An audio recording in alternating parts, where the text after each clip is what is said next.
One of my ideal schools sent me an acceptance letter 2 years ago. In addition to the unbelievable news, I also received a scholarship. Everything seemed to be falling into place just for me.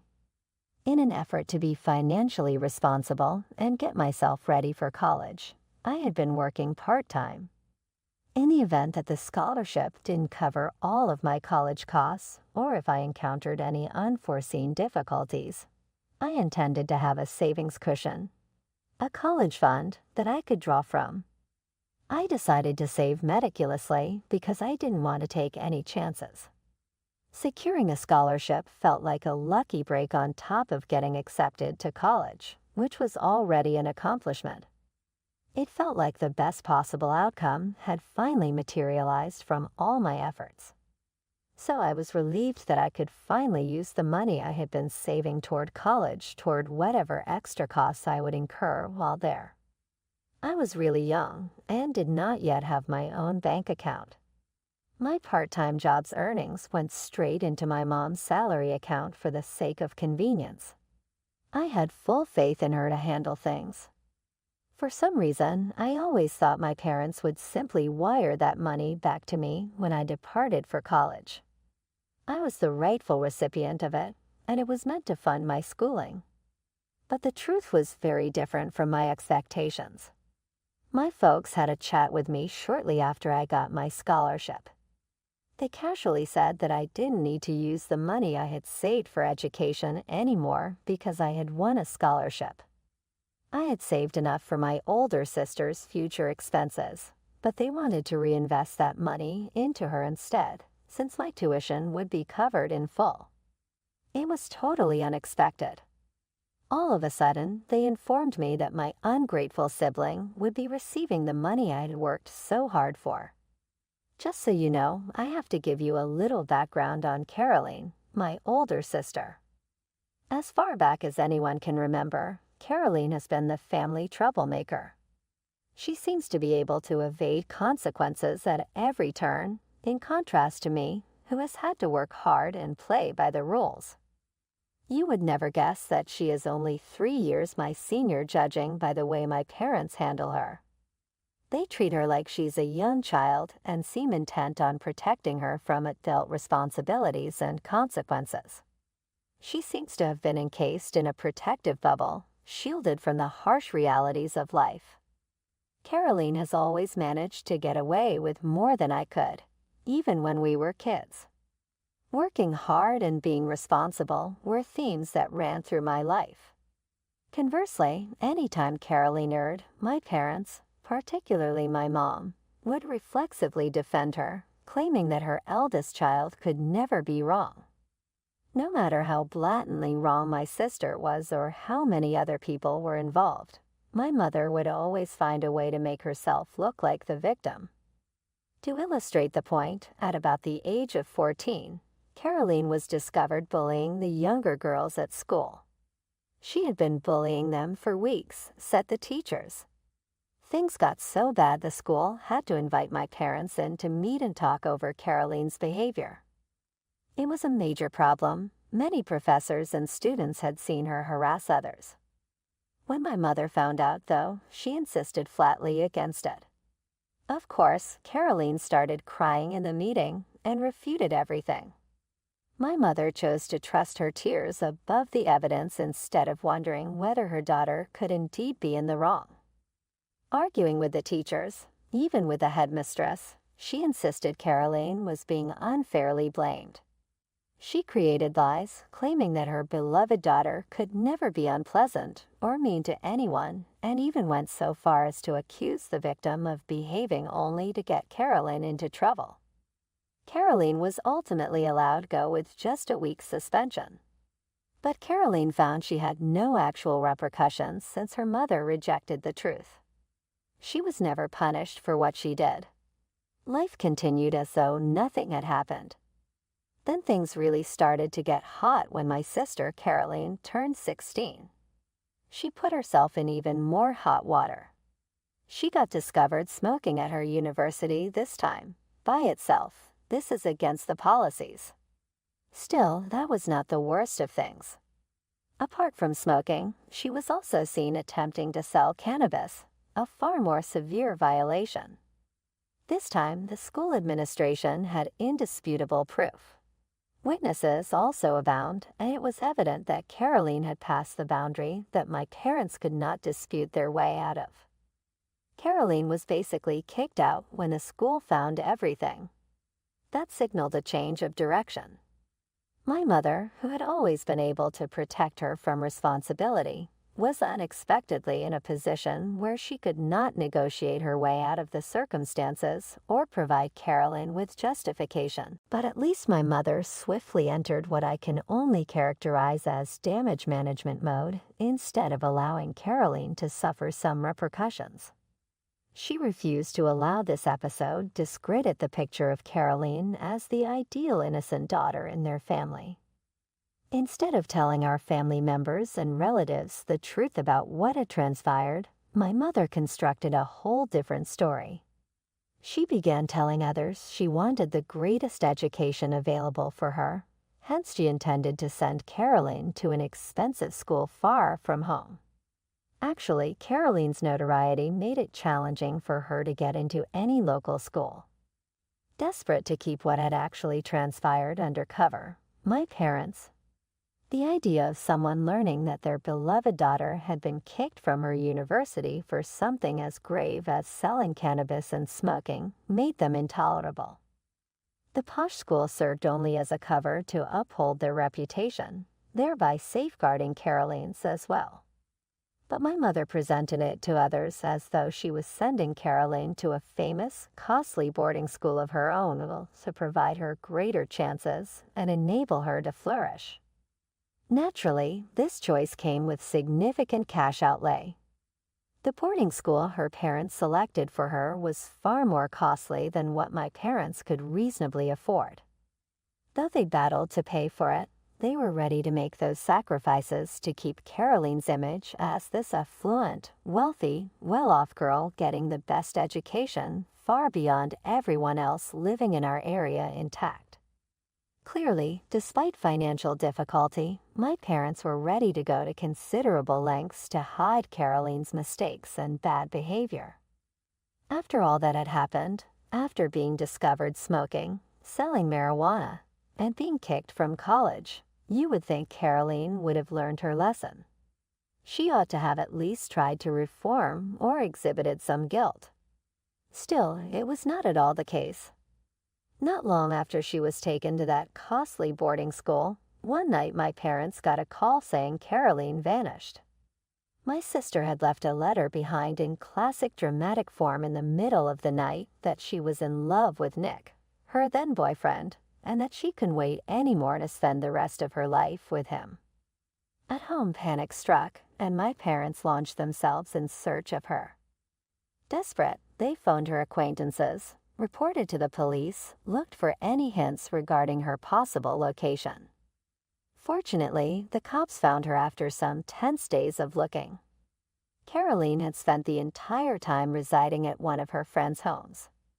My sister flatly refused to return when my dad and I headed back home. Rather, she told my parents Nick was the one she wanted to wed right away. For hours, my parents attempted to persuade her out of it. In the end, my mother yielded to her needs instead of enforcing the law, or that Caroline return and complete her education. After considerable haggling, they came to an agreement.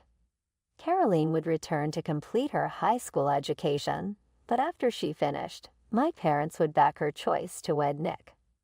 Even now, after their marriage, they decided to assist Caroline and Nick financially as much as they could. Could you find it unbelievable? And that precisely is what transpired. Caroline graduated as promised, and shortly after turning 18, she married Nick instead of concentrating on her future or attending college. My parents pledged to be at their side at every stage.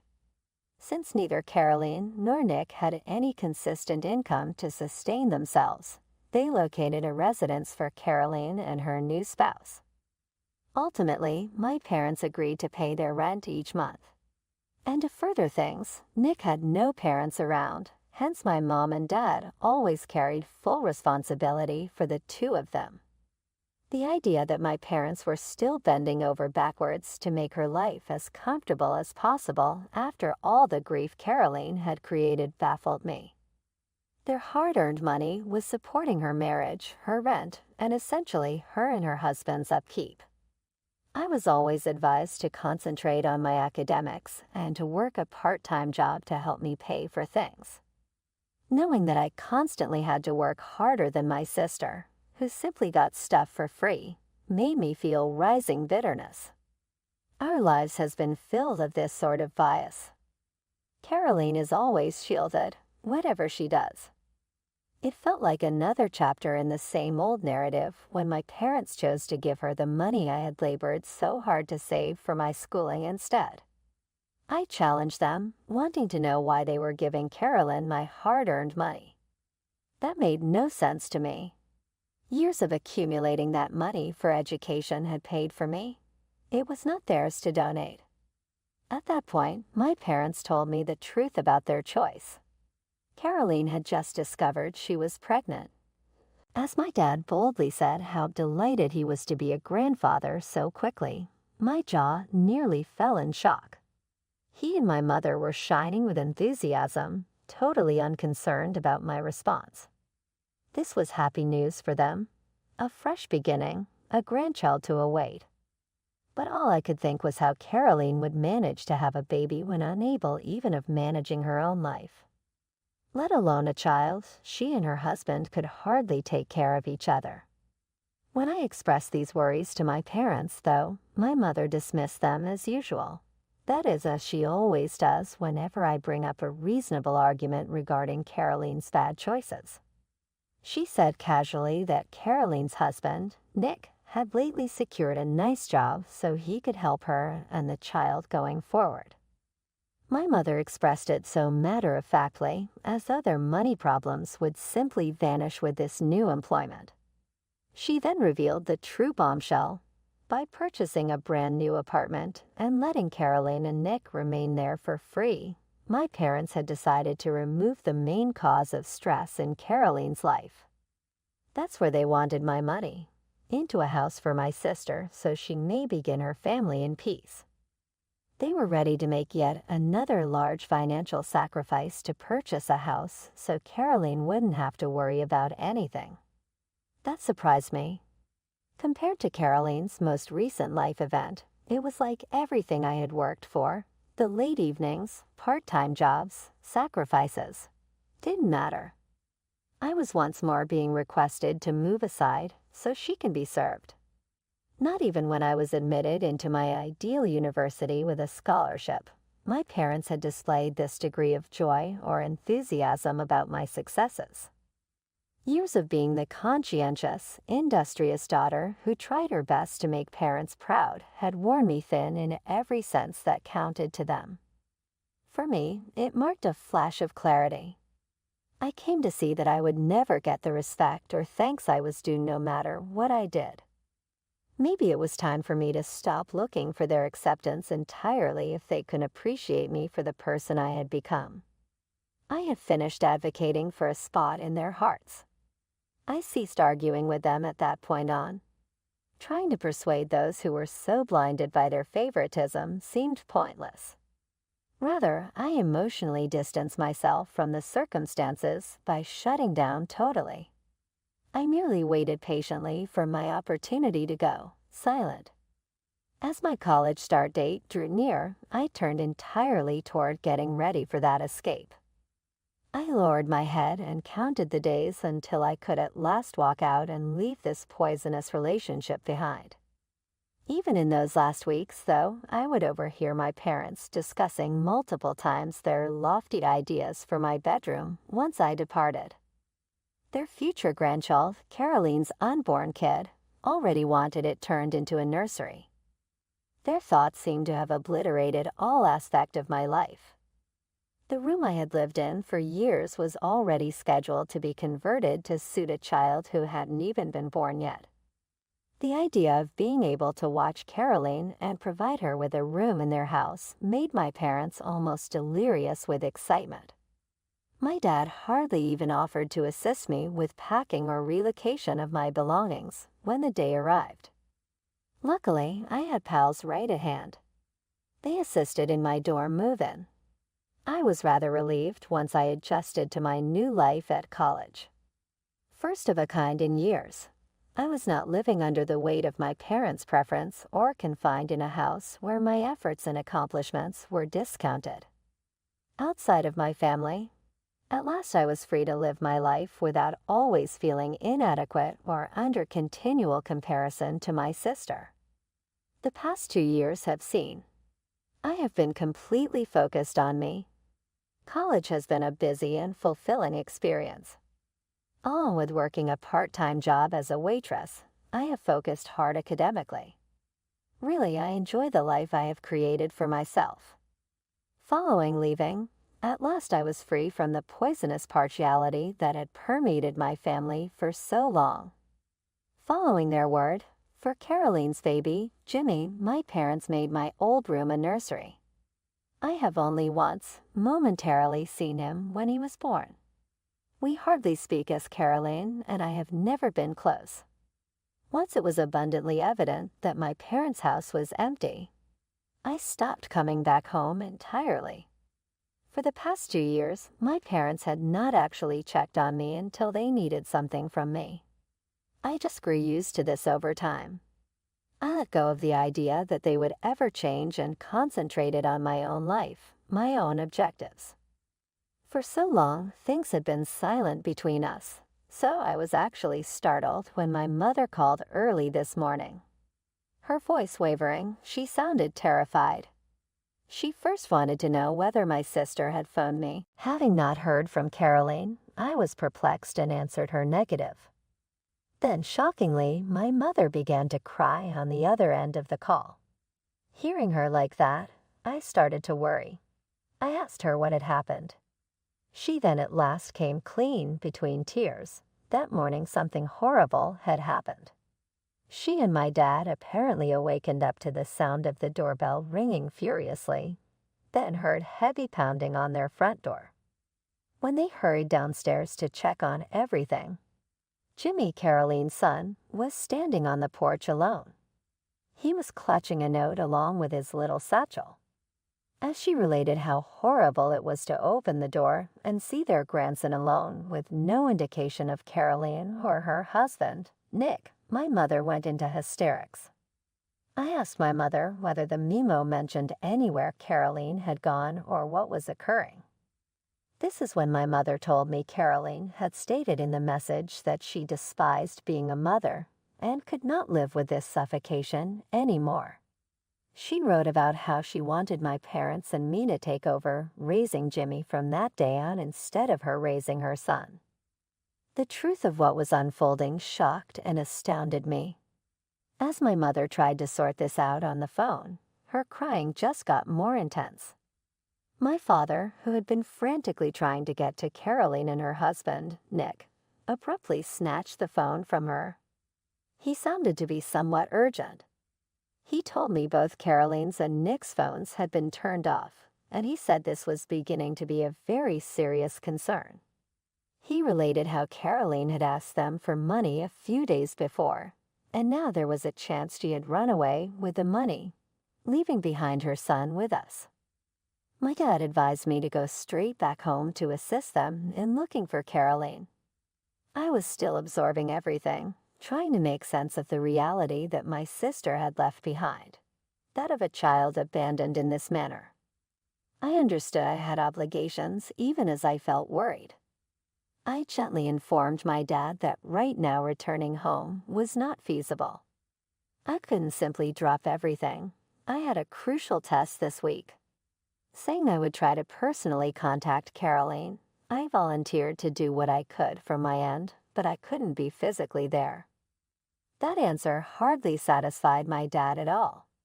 He began arguing, saying the family needed me with them right now, and I was acting irrationally. He sounded as though I had some sort of moral obligation to be there for them in this situation, simply because we were relatives. But I was about to let him guilt-trip me. I rebelled, reminding him that nothing would be solved only by my presence. They hadn't required me for the past 2 years, I could not help but note. They had not once inquired about my situation or needs.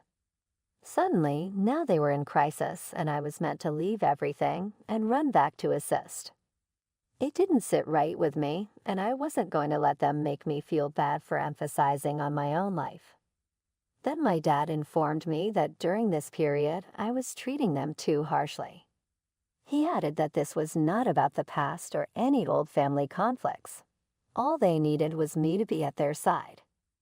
It was about gathering as a family amid obviously disintegrating circumstances.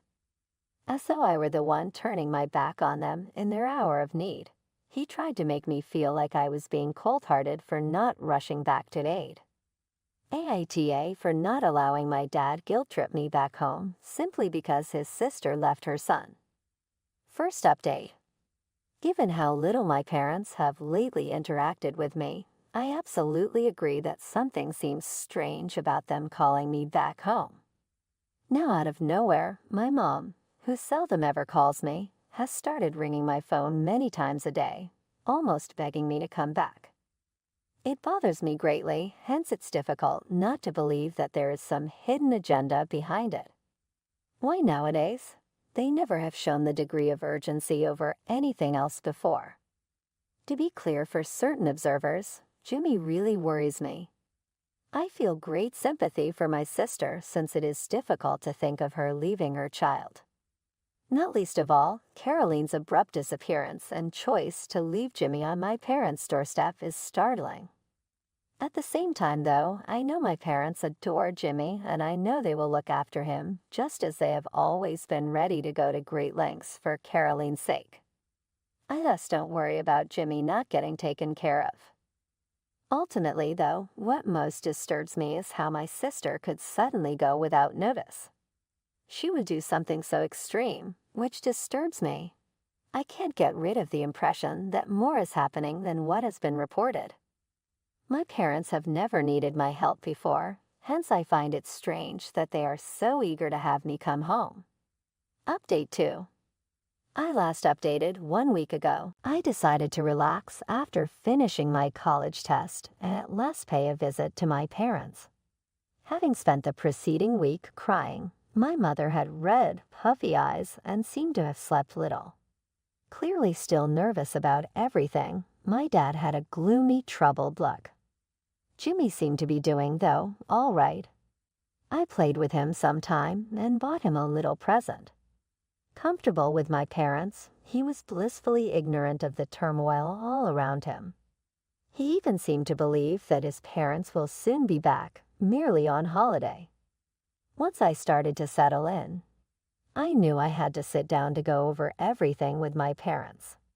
I wanted to see the note Caroline left for Jimmy. As soon as I requested to have my parents show me the note, my parents were staring worriedly at one another, which made me even more anxious. At last, my mother grudgingly pulled out the note, and I prepared myself for what I could find. Reading through it, that they had omitted a vital component of the truth astounded me. Caroline had left her baby for me, not just dropped him with my parents. What I was reading seemed unbelievable. My sister had continued to write complaining about the way her parents had reared her. She said how she wanted she could be more like me, someone who was capable and responsible. She concluded the note by stating that Jimmy would have a better shot at a decent life, perhaps even a life she hoped she could have had, by being left with me. Heart-pounding, I glanced up at my parents and insisted on knowing what the heck was going on. Why did my sister drop off her son? This overhauled everything. At this point, my parents started to gently unveil the complete narrative. Following my parents' purchase of a decent flat for residence, beginning to slide into a drug-addled world, Nick and Caroline neglected their parental obligations. My parents caught them several times leaving Jimmy alone at home, even as a baby, while they were out to party with random strangers late into the night, even after Jimmy was born. Their drug use would cause both of them to engage in violent arguments as well. Often showing up at my parents' house, Caroline would be pleading for aid with Jimmy in her arms.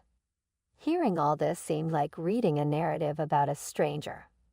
Though I have always known my sister causes difficulty, as a parent at least I would have given up on these things. Clearly, though, she hadn't. My parents had consciously withheld this from me. They knew me enough to know that I would criticize them for helping Caroline through all this crap. She would always relapse, despite their best attempts to seek her help, even including trying to admit her to treatment. My sister, desperate for money for drugs, turned to theft at one time. That's when my parents understood just how perilous the circumstances had gotten for Jimmy as much as for Caroline. They owed it to their grandchild to defend him. They felt they had to be guardians of their grandchild. This is the situation that my parents threatened to have Child Protective Services call my sister and her husband jailed for neglecting their son. This threat seemed to be what drove Caroline over the line. She had been fighting to be a mom for so long, and with their threat she simply could not continue anymore. 1 week prior to her vanished, she had begged our parents to lend her some money. She suddenly left Jimmy on their doorway and disappeared. It was obvious, according to my parents, that Nick and she were done being parents.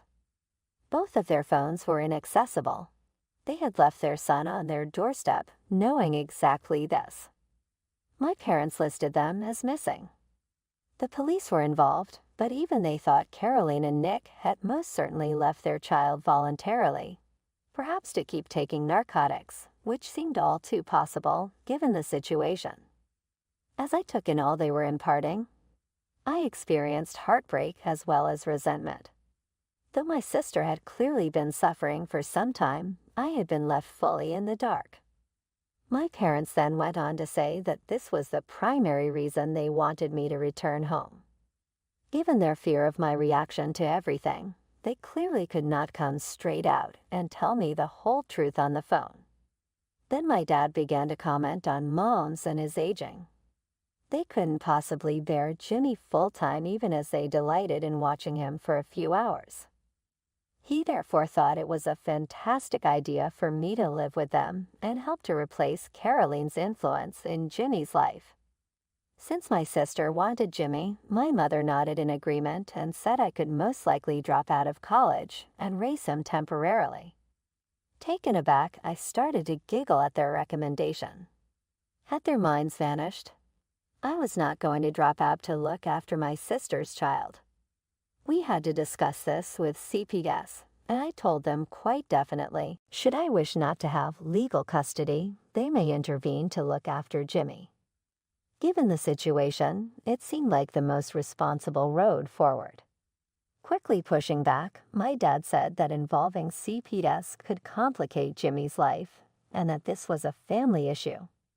Arguing that my sister would be disappointed in me if I didn't step up since she had essentially left her son to me, my mother weighed in saying she and my dad expected better from me. Their comments hit close to something. I assured them that disappointing somebody didn't really matter to me. It was about doing what Jimmy and I owed each other. Before hurrying into a decision that would permanently alter my life, I had to give this some serious thought. My parents have hence at last decided to let me some time to consider things. Third update. 2 months separate my last update. To let a few things clear. Indeed, my sister wrote that note very precisely. I could be confident by knowing Caroline's handwriting really well. No, my parents did not replicate her handwriting. My parents had given me bank records showing just how much money they were wasting sending to Caroline and her husband each month to support her. They had a key, hence they even brought me to Caroline's flat. The place was left precisely as my mother had told me. Drawers and cabinets emptied, empty alcohol bottles scattered on the floor, and there was an overpowering stink. The entire home was really dirty, and the refrigerator was virtually empty. I did get in touch CPS and revealed all I knew about the circumstances involving my sister and her husband. At least until Caroline or Nick get back, my parents have consented to temporarily take Jimmy under custody. Knowing Jimmy would be secure with them for the time being relieves me somewhat. Indeed, my parents tried a lot to guilt me in order to take care of Jimmy, but I refused. I realized that, least of all Jimmy, choosing based on guilt would not be in anyone's best advantage. I told them I couldn't allow the poor choices of their other daughter in life to drag me down in my life and profession. They were living with the results of their own deeds. I reminded them. No, my parents still haven't apologies for drawing on my education fund. They did, however, voice sorrow over purchasing the flat for my sister. Just to clear things, the apartment deed is in their name. They were letting my sister and her husband rent-free. I suppose now they probably rent it and get some more income. I'm back in college right now and totally focused on my academics. Every time I can, I will